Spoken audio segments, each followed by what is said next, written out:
All right. And we are going to go live.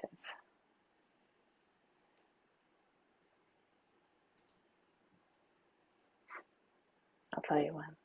Oh, it says it's live. We're live. All right. Yes. All right. Let me pull up here and make sure we are good to go.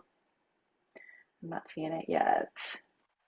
There It we says go. live on my end. All So right. We are good to go. Hello, everyone. I am here with Coach Tiffany Heath. We're back for another edition of Lunch Bites that we're doing every other Monday. And I'm excited to have Tiffany here today on my page. And we have a great topic today. Can exercise cause weight gain? And this is one that comes up for both of us. So I'm excited to unpack this a little bit with you, Coach Tiffany. And I'll let you take it from here. awesome. Well, yeah, just like we were talking about it, it is something that comes up quite a bit. And um, whether it's, I know you're a runner, you maybe work with Yes. runners and that's where it's come up quite a bit, like with some of my clients in the past or people even that I'm talking to, and they're like, what the heck? I started training for this marathon or I started exercising and I've gained like 5 pounds or whatever. Or, people maybe start an exercise program thinking they're doing it so they'll lose weight. And then the scale goes Yes. up and they get so frustrated. They're like, what the heck? I'm supposed to be losing weight because I started exercising. And so I thought this would be a perfect opportunity to kind of just set the record straight and kind of explain, can that happen? Obviously it can, because people have experienced that. So maybe Yes. when I put like in my post kind of announcing this, I put fact or fiction. And, Mm-hmm. yes, it can happen. Does it mean it will? Does it mean someone's going to gain weight if they exercise? Not necessarily, but yes, it can cause, exercise can cause weight gain. So I wanted to kind of talk about some of the reasons why this happens and Yes. then what you can do about it. So the three main reasons that I kind of put together here is, first of all, depending on the intensity and the amount of exercise that you're doing, it can cause an increase in your appetite. So you're hungrier, so you're going to eat more. That's one reason it potentially could cause weight gain. And you may not think you are, you may not realize that, especially if you're not kind of tracking things on the nutrition side. But yes, if you, suddenly increase the amount of exercise that you're doing, it can lead to increased appetite or even the intensity, the intensity of the amount. So that's one reason you end up eating more because you're hungrier. Second reason is sometimes, especially if you are viewing exercise as something maybe you don't enjoy, whether, maybe you envision it like, or think of it as a punishment, but even if it's not a punishment, even if it's just something, oh, I don't really like to do it, but I'm going to do it. People tend to then feel like, oh, I just did this hard thing, so I'm going to go reward myself. I just burned 500 calories in my cycle class or on my run or doing this. So I'm going to go enjoy something, whether that's, something sweet or salty to kind of compensate. So they treat exercise, well, I did this thing, so now I'm going to reward myself. So that kind of Yes. negates, any negative energy balance that you created when you did exercise. And then the third reason, and not a lot of people may recognize this, but if I'm increasing or you are increasing the intensity or the amount of exercise that you're doing to the point where, you're tired, that can absolutely affect the amount of activity, meaning like just the normal things you do on a day-to-day basis, that might bring them down. So for example, have you ever like gone for a long run? When I've had clients or myself training for half marathons or things like that, and on those long distance days, especially in my earlier days, I don't really run anymore, so maybe but like on a hiking day or something, when I put in a lot of miles and it's intense, what do? I come home and I crash. Versus Mm-hmm. if I didn't exercise, I may be a lot more active doing housework or chores or just moving and fidgeting more so than those days. And so some people might think, well, but if I did all this, shouldn't that like isn't that a big amount of calories that I burn? So does that really make a difference? And yes, it does. I think we've talked about, was it you that talked about NEAT in the past, Yes. the Hmm. non-exercise activity thermogenesis? Yes. Basically how much we're moving throughout the day. And if we're, upping the amount of exercise we do, especially if it's sudden or something like that, and we just feel more tired, it absolutely can then make it so we're not doing as much as we normally would, which again then means we're not burning as many calories, or just the whole energy out, energy in equation stays Yeah. is more, what's the word, the positive, like I'm still taking in more calories than I burned, if that makes sense. Yes. Yes. So those are kind of the main three ones that I thought of, that they're the most probably common. Do Yeah. you have any other thoughts on Well, no, I mean, reasoning? just to kind of, agree with you, because it's something I see, and I coach a lot of runners, and that's often a complaint, mid to late, like marathon, half marathon training, season, that they're sort of seeing the weight creep up a little bit. And Mm-hmm. that, a lot of times it is just it's a fatigue factor. So like you said, your energy burn outside of the workout is diminished. And I think also a lot of times we mistake fatigue for hunger. Yes. So, I think a lot of this comes down to really listening to our energy cues. But Mm-hmm. the other thing that, I think I notice, especially for people who are maybe just starting an exercise habit, although this happens with our athletes too, is a lot of times they're just training too hard as well. So Yes. like, you know, learning how to kind of manage the exercise effort to what's most beneficial for you is really key. So Mm-hmm. I think that sometimes we have to, it's not a, go hard or go home. I mean, it's learning how to ratchet up, just like we bring in our nutrition habits slowly over time. We also, with exercise, have to bring it in slowly over time so that we can balance. Yes. And, I love what you said as far as the reward, right? Like, I think that that's what a lot of people look at. Exercise is a punishment. And once I do my exercise, I reward. I think we both look at this. They're two very separate things and two important pieces in the overall picture of your health. Like, you need to do both. Mm-hmm. And we need to find a way for them to work together, but you don't exercise so that you can eat more. And Right. that's really, I think that's really important, to separate those two things and figure Absolutely. out a way, because exercise standalone has so many benefits. Like, it should be a non-negotiable. Mm-hmm. So true.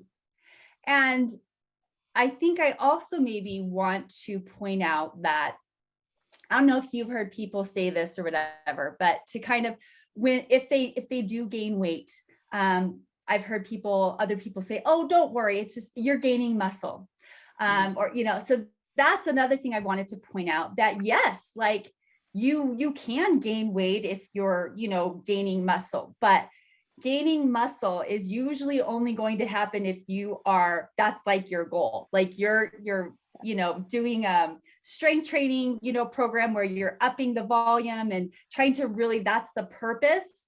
Then yes, in those types of situations, absolutely.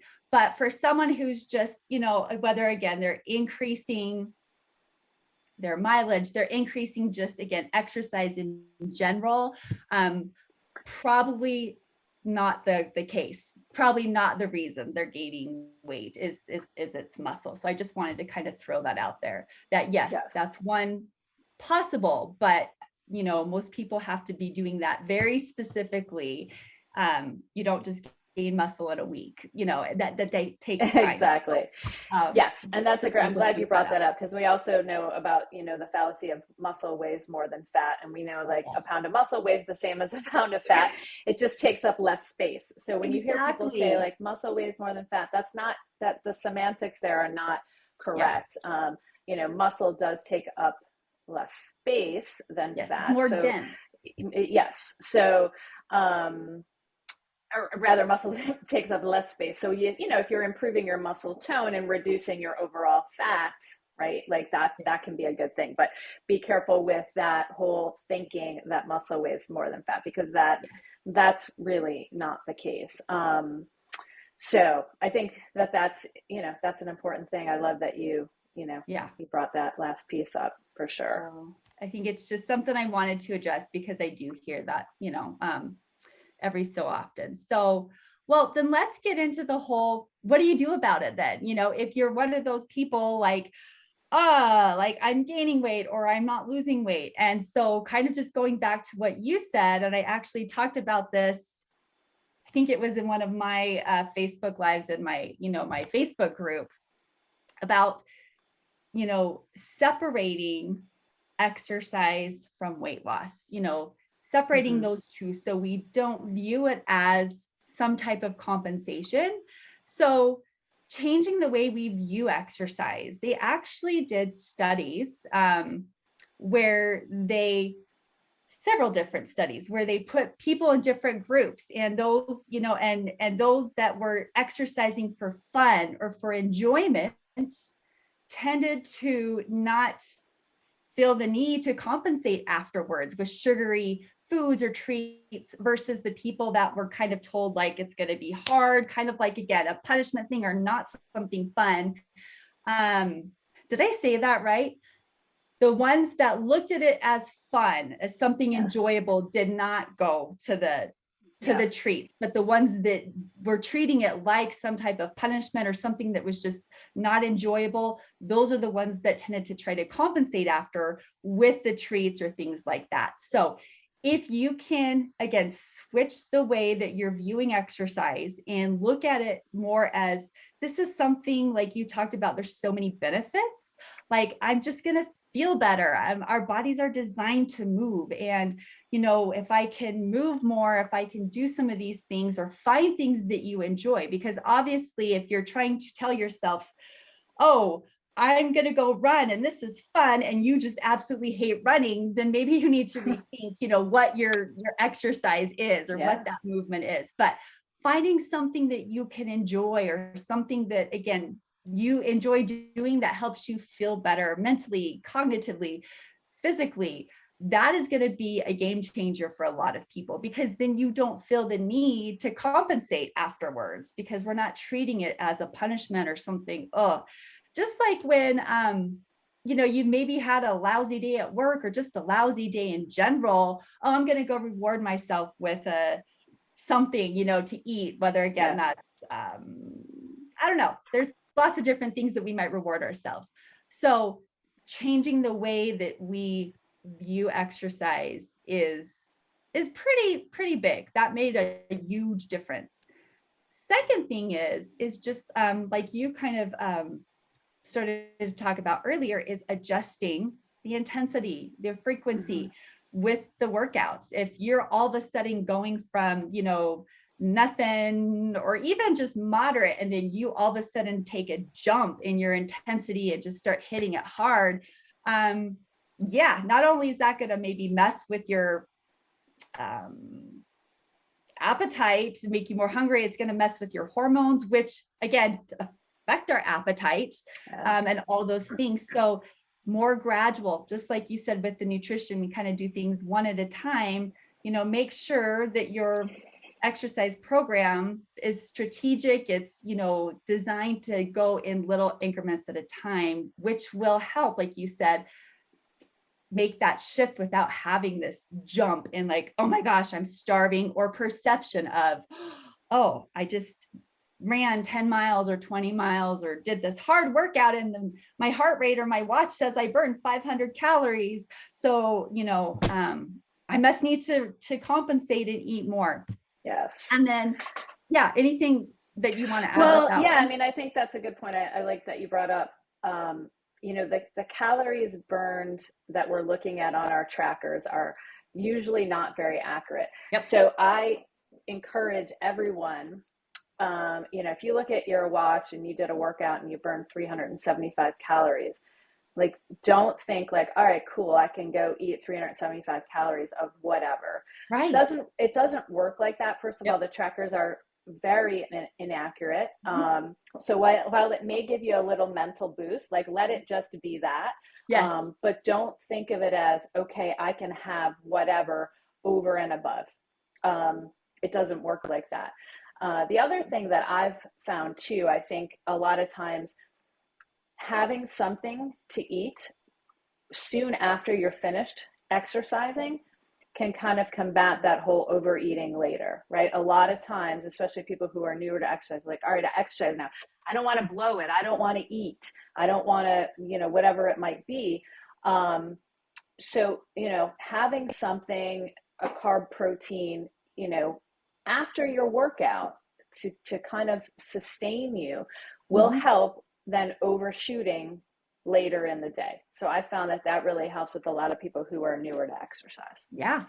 And that was actually basically kind of my third strategy on how to kind of deal with that, is to um, set yourself up for like just knowing that, okay, maybe I might be a little bit more hungry, or if again, you're trying to transition from always being one of those people who did view food as like, okay, now I get to compensate afterwards, just kind of setting your environment up in a way that's going to support your goals. So like you said, having, planning ahead to make sure you have some high quality food sources, after, even maybe a few hours after. So setting up your environment so you have good choices that are going to help you reach your goals, versus maybe some of the not so good choices that are just lying around that you may be tempted to gravitate towards or grab if it's just sitting there because, oh, I just got done with a run.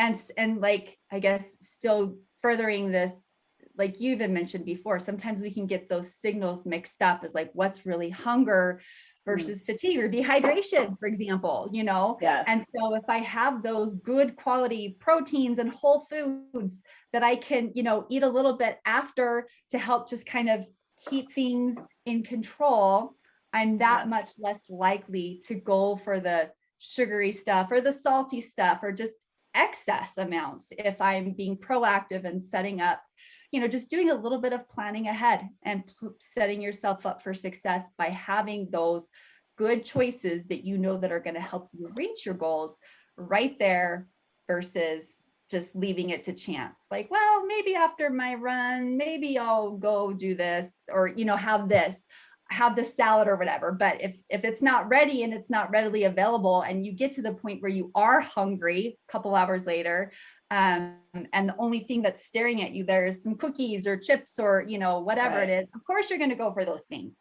So plan ahead and have those choices to help you reach your goals, because I think too, we've talked about this before, when we eat more whole foods, high quality protein and whole fruits and vegetables and things like that, it can really help those cravings lessen. You may not crave those things as much, or if at all, because you're fueling yourself with fiber and nutrients in whole foods. That's what they're designed to do. They're to nourish our bodies and provide that energy and make us feel better. So that's pretty much all I have. So just basically making it more enjoyable. Stop looking at it as a punishment, or again, I get to compensate, make it enjoyable. Those are the kind of the three ways that you can help combat those reasons. But yeah, there we go. Yeah.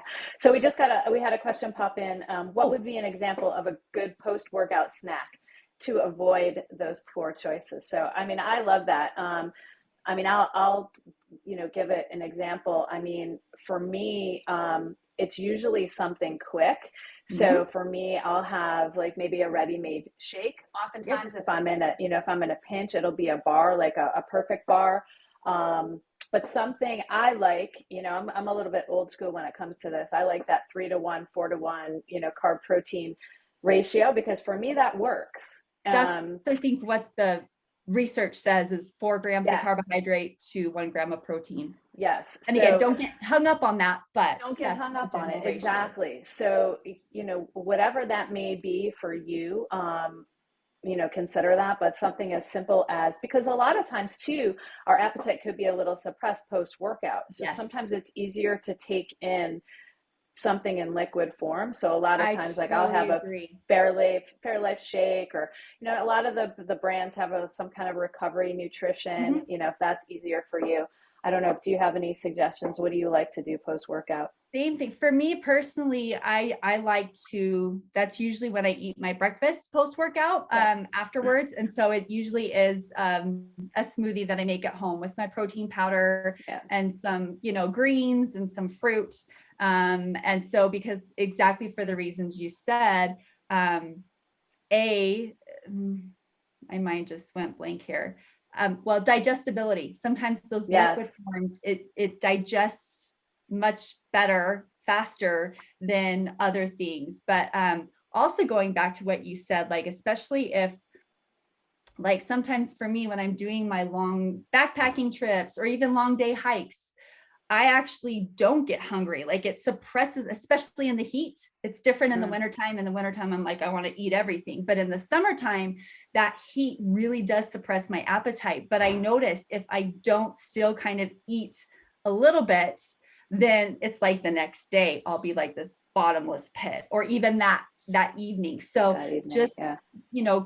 or think about that. Like you said, if you're not hungry right after, and again, everyone's going to be a little bit different, but just having, I think the liquid, the protein shake, the bar, if you are able, because those are just so convenient. But if you're at home, I mean, fresh fruit, or and then your protein source, whether that's Greek yogurt, some cottage cheese, hard-boiled eggs, mix and match those with a fruit, or yeah, and that can work really well. But I think for a lot of people, the convenience of either the ready to drink protein shakes, or if you're able to make your own, smoothie or something like that, is a just really easy, convenient way to do that.